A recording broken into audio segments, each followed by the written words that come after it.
Hello everyone, myself Anil Kumar Sharma, Assistant Professor Department of Zoology, LBS Government College, Kotputli. आप सभी का स्वागत है मेरे इस वीडियो में, जिसमें हम अध्ययन करेंगे काउंटर करंट मैकेनिज़्म इन किडनी। किडनी में काउंटर करंट मैकेनिज़्म प्रतिधारा गुणक तंत्र के बारे में आप सभी ने एक्सक्रीटरी सिस्टम में पढ़ा होगा और मेरे पहले की वीडियो में भी देखा होगा कि किडनी जो है वह नाइट्रोजनस वेस्ट प्रोडक्ट को निकालने के लिए ब्लड को फिल्ट्रेट करके यूरिन का निर्माण करती है।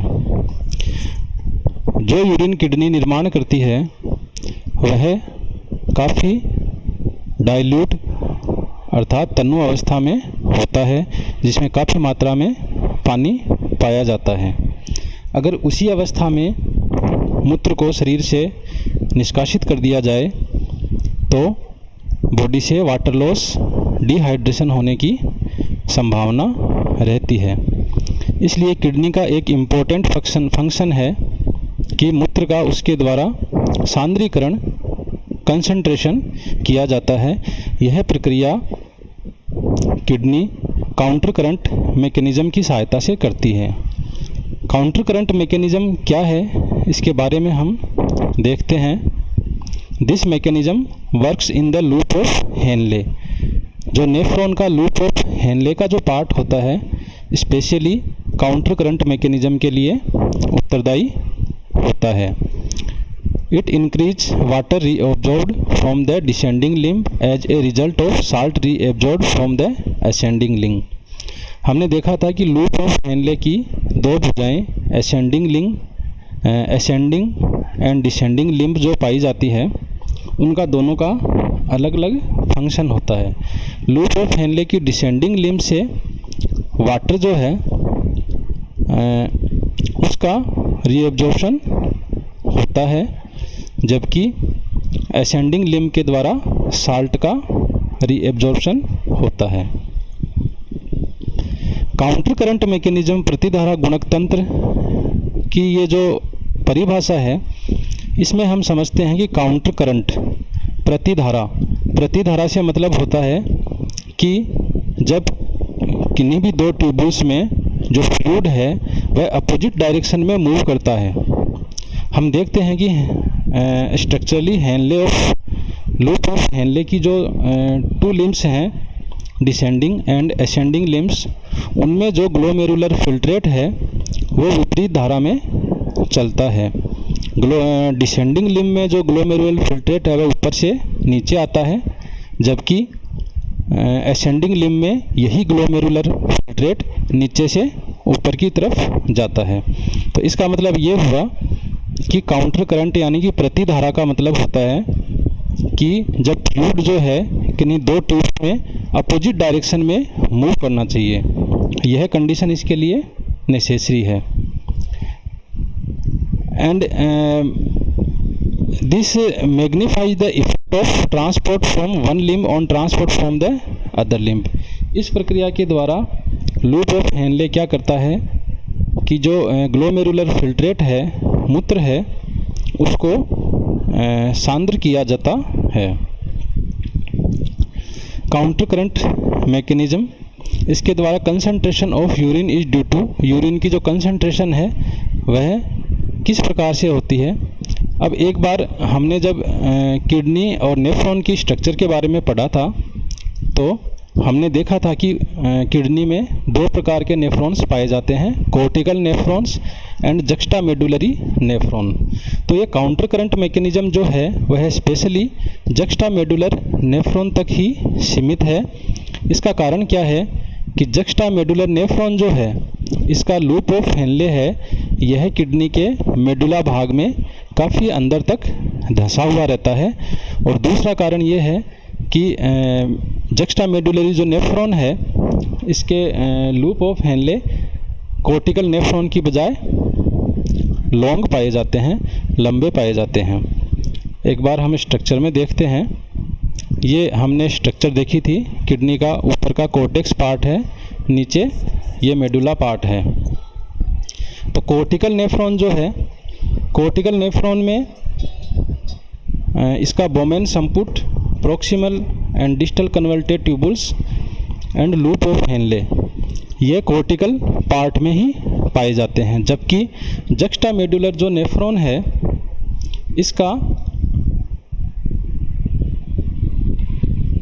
ये जो लूप ऑफ हेनले है यह मेडुला में काफ़ी अंदर तक धंसा हुआ पाया जाता है। ये आप स्ट्रक्चर में इस प्रकार से देख रहे हैं। दूसरा, इसमें एक जक्स्टामेडुलर नेफ्रॉन एंड कोर्टिकल नेफ्रॉन की स्ट्रक्चर में हम देखें तो जब रीनल ब्लड सप्लाई होती है तो बोमेन संपुट में आपको पता है कि एफरेंट आर्टियोल के द्वारा ब्लड जो है लाया जाता है और इफरेंट आर्टियोल के द्वारा यह ब्लड वापस यहाँ से ले जाया जाता है। इफरेंट आर्टियोल जो है बाद में नीचे की तरफ डाइवर्ट होकर कैपिलरीज का निर्माण करती है। तो कोर्टेक्स में जो कोर्टिकल नेफ्रॉन पाया जाता है इसमें यह जो कैपिलरीज है यह बिल्कुल एकदम से आप ये देख रहे हैं कि चारों तरफ हेनले के लूप के चारों तरफ इस तरीके से फैली हुई रहती हैं इस अवस्था में, जबकि जक्स्टामेडुलर नेफ्रॉन जो है यहाँ पर यह जो कैपिलरीज हैं ये बिल्कुल हेयर पिन लूप बनाती हैं। इस तरीके से एक हेयर पिन लूप बनाती हैं। यह स्ट्रक्चर जो है स्पेशली वासा रेक्टा कहलाती है, जो कि काउंटर करंट मैकेनिज्म में काउंटर करंट एक्सचेंजर का काम करती है। नमस्ते मैडम।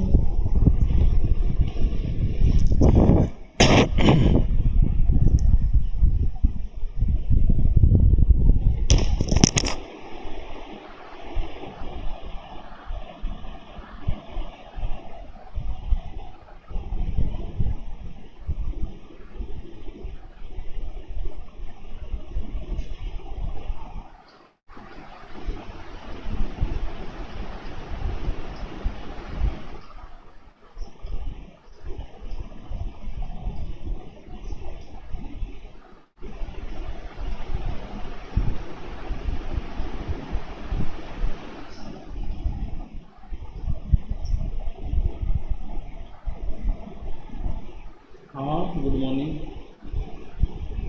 हाँ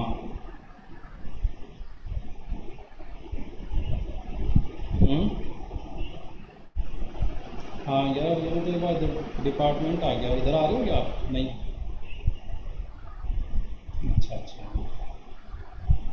चलो ठीक। नहीं देखी नहीं, वो रजिस्ट्री नहीं आया था, फिर मैं तो इधर आ गया।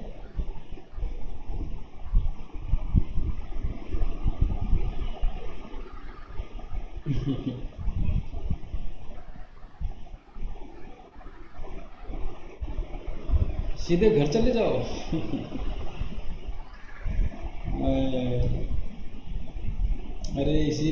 इसीलिए तो कहते हैं कि गवर्नमेंट सर्वेंट हो चाहे कोई सा भी सर्वेंट हो, सरकारी नौकरी, नौकरी मतलब गुलामी तो है ही, आपको मजबूरी समझनी पड़ती है, न चाहते हुए भी काम करना पड़ता है।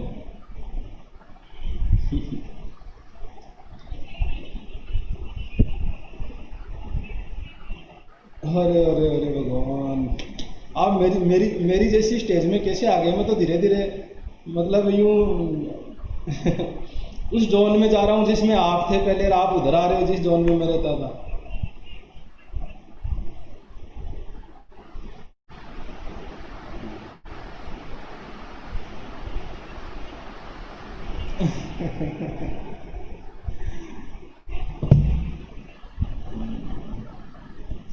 चलो हाँ ठीक।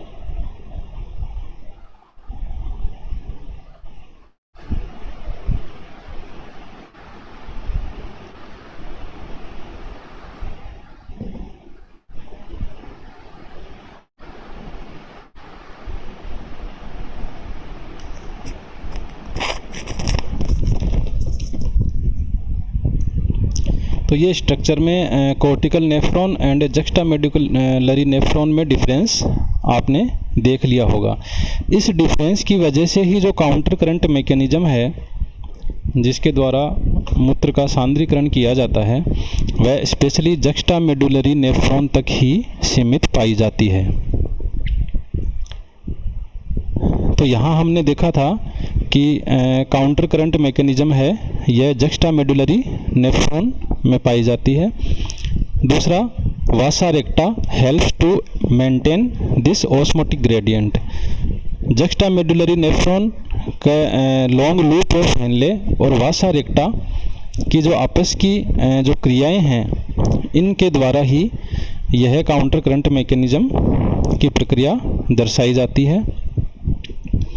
यहाँ पर जो हम देखते हैं कि लूप ऑफ हेनले ये क्या करता है कि इसकी जो डिसेंडिंग लिम्ब है इसमें जब ग्लोमेरुलर फिल्ट्रेट ऊपर से नीचे की तरफ आता है तो यहाँ से वाटर का रीएब्जॉर्प्शन होता है, जिसकी वजह से यह मूत्र को, यूरिन को कंसंट्रेट करता जाता है और इस वजह से एक ऑस्मोटिक ग्रेडियंट जो है यह इस्टेब्लिश होता है और वासा रेक्टा इस ऑस्मोटिक ग्रेडियंट को मेंटेन करने का काम करती है। Collecting duct of all nephrons use the gradient along with hormone vasopressin ADH. इसके अलावा जो नेफ्रॉन्स में जो कलेक्टिंग डक्ट है वह एडीएच हार्मोन के द्वारा, एडीएच हार्मोन की इसके ऊपर क्रिया होती है जिसकी वजह से यहाँ वाटर का और अधिक रीएब्जॉर्प्शन होता है, जिसके द्वारा लास्ट में जब यूरिन डिस्कार्ड किया जाता है तो वह काफ़ी कंसंट्रेट यानी कि सांद्र अवस्था में होता है। इस प्रक्रिया में यूरिया भी जो है वह यूरिन कंसंट्रेशन में हेल्प करती है। अब ये सारी मैकेनिज़्म है हम डिटेल में देखेंगे कि loop of Henley counter current multiplier. Loop of Henley यहाँ पर काउंटर करंट मल्टीप्लायर का काम करता है। काउंटर करंट मल्टीप्लायर से क्या मतलब है? काउंटर करंट मल्टीप्लायर का ये मतलब है कि लूप ऑफ हेनले जो ग्लोमेरुलर फिल्ट्रेट है उसकी कंसंट्रेशन को ग्रेजुअली मल्टीप्लाई करता जाता है। जब इसकी डिसेंडिंग लिम्ब में ग्लोमेरुलर फिल्ट्रेट ऊपर से नीचे की तरफ आता है तो यह इसकी कंसंट्रेशन को मल्टीप्लाई करता जाता है। अतः loop of Henley counter current multiplier का काम करता है। जबकि वासा रेक्टा है यह काउंटर करंट एक्सचेंजर का काम करती है। एक्सचेंजर का मतलब कि जब जो इंटरस्टिशियल फ्लूइड में, मेडुलरी इंटरस्टिशियल फ्लूइड में जो एक कंसंट्रेशन ग्रेडियंट इस्टेब्लिश किया जाता है उसको मेंटेन करने के लिए यह वासा रेक्टा काउंटर करंट एक्सचेंजर का काम करती है।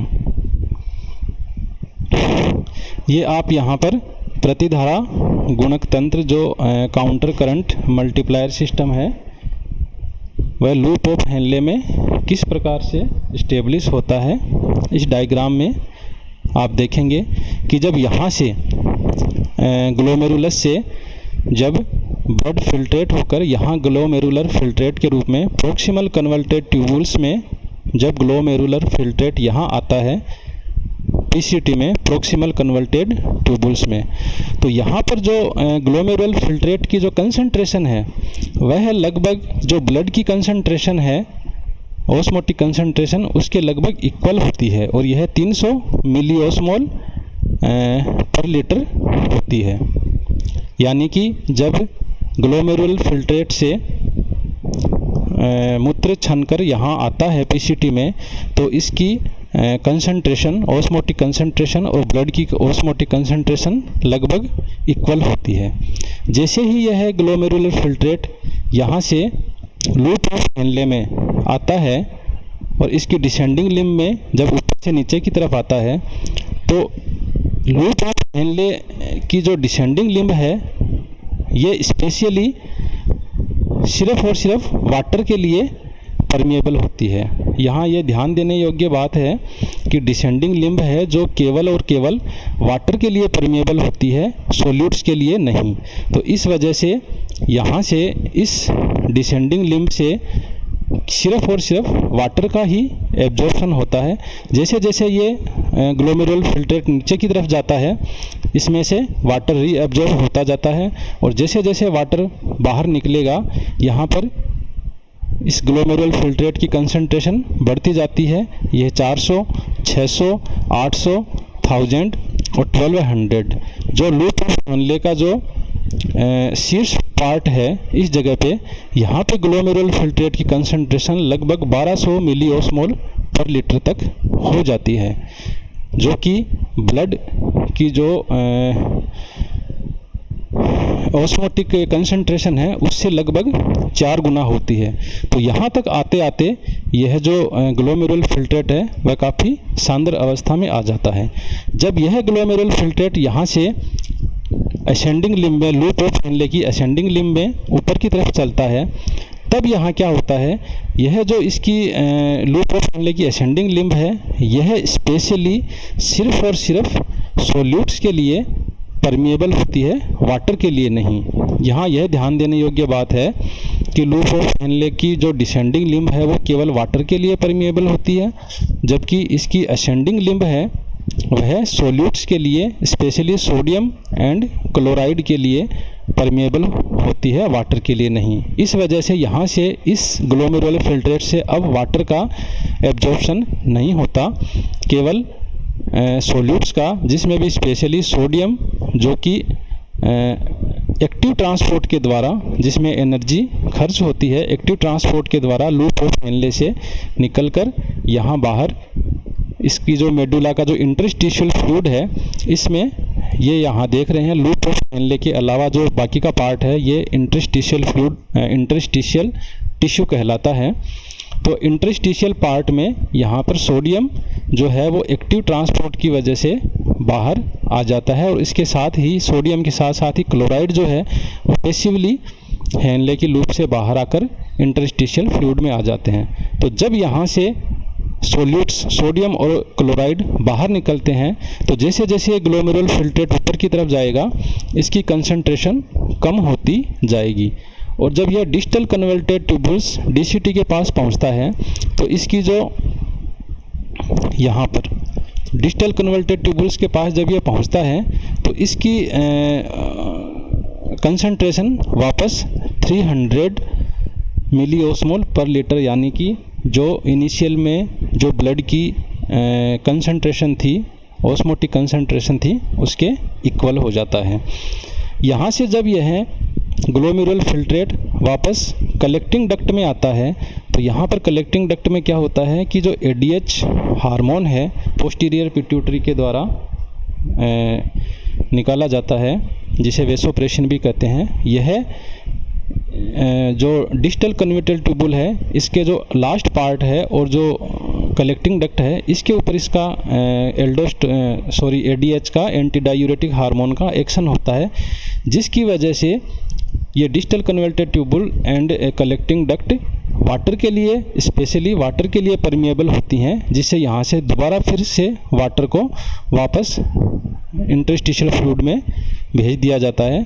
जैसे जैसे ये ग्लोमेरुलर फिल्ट्रेट कलेक्टिंग डक्ट में नीचे की तरफ आता है, लगातार वाटर का रीएब्जॉर्प्शन होता जाता है और लास्ट में वापस इसकी जो कंसंट्रेशन है वो 1200 मिलीओस्मोल पर लीटर तक हो जाती है। इस प्रकार हमने देखा कि जब ग्लोमेरुलर फिल्ट्रेट जिसे जो कि ग्लोमेरुलर से छनकर आता है, जब यूरिन के रूप में डिस्कार्ड किया जाता है तो इसकी जो कंसंट्रेशन है वो ब्लड से लगभग 4 गुना होती है और इस प्रकार जो मूत्र है वह लूप ऑफ हेनले के द्वारा सांद्र किया जाता है।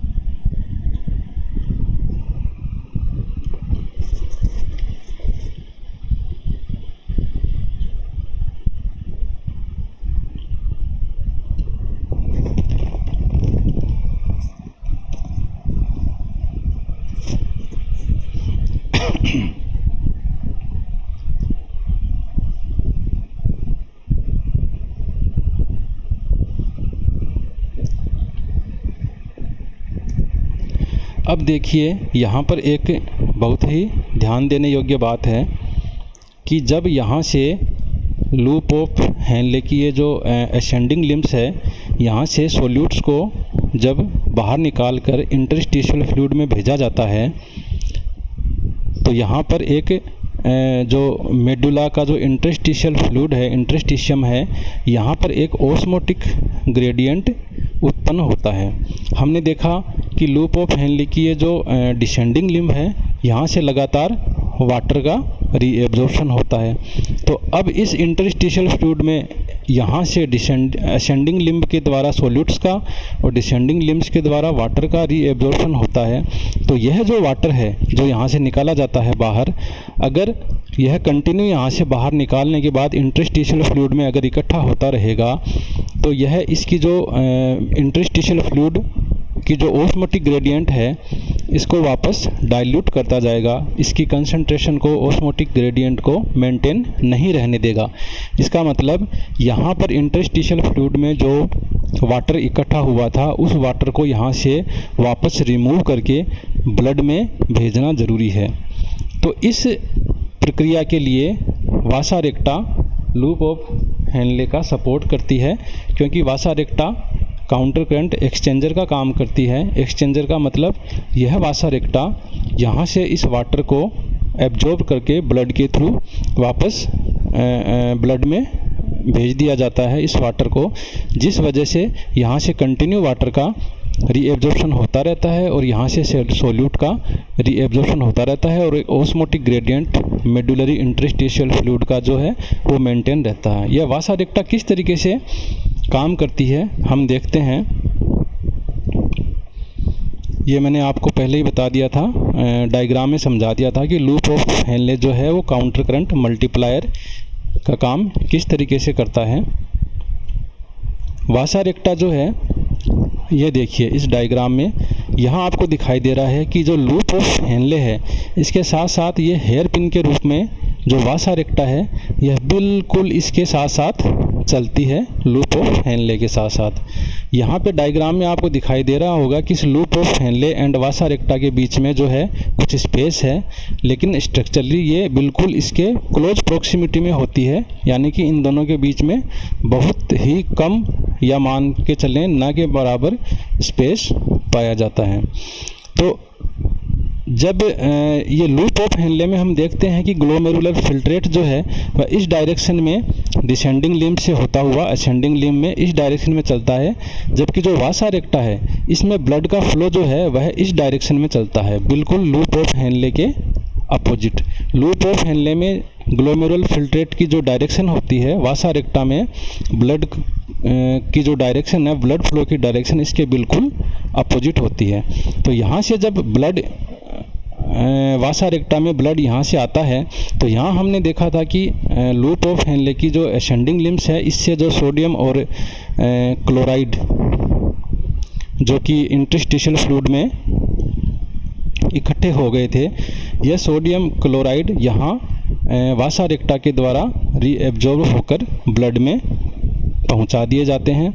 और जैसे जैसे ये ब्लड यहाँ आगे आता है, तो इस ब्लड की वासा रेक्टा में जो ब्लड स्टार्टिंग यहाँ से होता है, इसकी कंसंट्रेशन भी लगभग 300 मिलीओस्मोल पर लीटर के बराबर होती है। जैसे जैसे ये ब्लड नीचे जाएगा, इसमें सोडियम क्लोराइड का इंटरस्टिशियल फ्लूइड से एब्जॉर्प्शन होना स्टार्ट होगा और इसकी कंसंट्रेशन बढ़ती जाती है, और यहाँ आकर बिल्कुल लूप ऑफ हेनले के शीर्ष पर यहाँ ब्लड की और ग्लोमेरुलर फिल्ट्रेट की जो कंसंट्रेशन है वह इक्वल 1200 मिलीओस्मोल पर लीटर के बराबर होती है।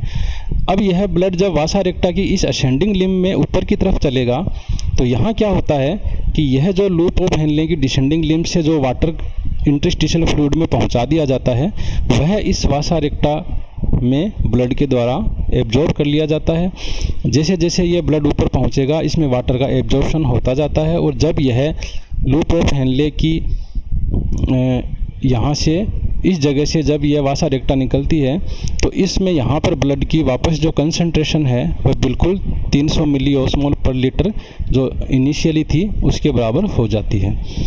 इस प्रक्रिया का क्या फ़र्क पड़ता है? इस प्रक्रिया का ये फ़र्क पड़ता है कि सोल्यूट्स एंड वाटर जो कि लूप ऑफ हेनले के द्वारा रीएब्जॉर्ब करके इंटरस्टिशियल फ्लूइड में इकट्ठे किए गए थे उनको यहाँ से ब्लड में ले जाना ज़रूरी होता है ताकि इंटरस्टिशियल फ्लूइड की ऑस्मोटिक ग्रेडियंट डिस्टर्ब नहीं हो। तो इस कार्य को वासा रेक्टा के द्वारा किया जाता है, इसलिए वासा रेक्टा जो है वह काउंटर करंट एक्सचेंजर का काम करती है।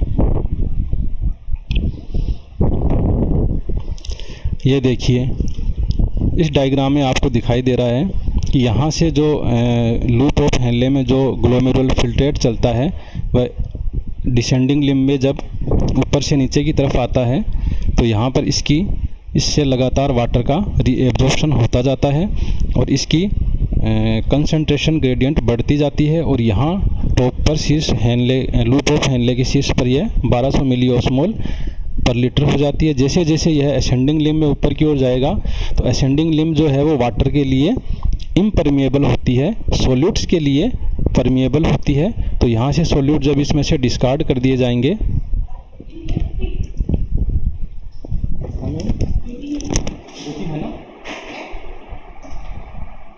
सोच रहा हूँ एक कुछ वीडियो बना दे बने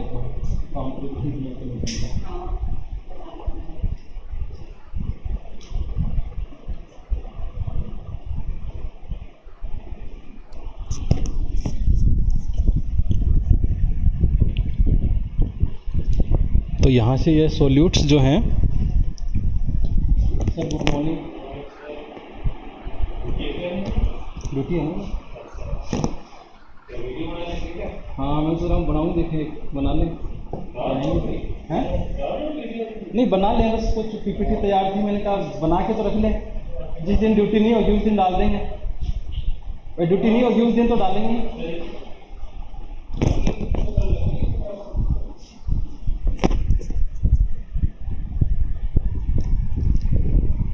तो जो असेंडिंग लिम्स है, असेंडिंग लिम्ब है लूप ऑफ हेनले की, यह यहाँ से सॉल्यूट का रीएब्जॉर्प्शन होता है। यह जो वासा रेक्टा है यह बिल्कुल इसके लूप ऑफ हेनले के पैरेलल चलती है, यह इस डायरेक्शन में। इसमें ब्लड का फ्लो जो है वह ग्लोमेरुलर फिल्ट्रेट के जो ब्लड ग्लोमेरुलर फिल्ट्रेट की जो डायरेक्शन होती है फ्लो की उससे जस्ट अपोजिट होती है। और इसकी जो वासा रेक्टा की जो डिसेंडिंग लिम्ब है इसमें यहाँ से इंटरस्टिशियल फ्लूइड से सॉल्यूट्स का रीएब्जॉर्प्शन होता है और इसकी असेंडिंग लिम्ब्स में यहाँ वाटर का रीएब्जॉर्प्शन होता है। इस तरीके से ये काउंटर करंट मैकेनिज़्म जो है यह इस तरीके से काम करती है कि लूप ऑफ हेनले जो है वह ग्लोमेरुलर फिल्ट्रेट को मूत्र को तनु करता जाता है और जो वासा रेक्टा है यह मेडुलरी जो ऑस्मोटिक ग्रेडियंट है इसको मेंटेन रखने का काम करती है। मूत्र के तनुकरण में मूत्र के सांद्रीकरण में वेसोप्रेसिन जो एडीएच एंटी डायूरेटिक हार्मोन होता है उसका क्या रोल होता है। यह जो एंटी डायूरेटिक हार्मोन है पोस्टीरियर पिट्यूटरी के द्वारा निकाला जाता है और यह specially distil tubules and collecting duct के ऊपर काम करता है। इसकी प्रेजेंस में distil tubule and collecting duct जो है वाटर के लिए परमिएबल हो जाती हैं और यहाँ से distal tubules and collecting duct से वाटर का फिर से रीएब्जॉर्प्शन होता है और जब मूत्र जो है यूरिन जो है डिस्कार्ड किया जाता है तो उसको काफ़ी सांद्र अवस्था में डिस्कार्ड किया जाता है। इस प्रकार से मूत्र के सांद्रीकरण में हमने देखा था कि loop of Henle and vasa recta and ADH इन तीनों का ही इम्पोर्टेंट रोल होता है।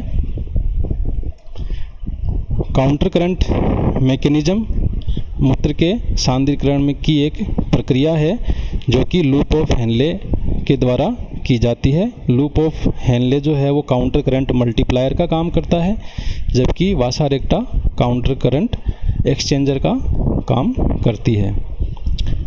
मैं समझता हूँ कि यह वीडियो आपके लिए काफ़ी हेल्पफुल होगा इस मैकेनिज़्म को समझने के लिए।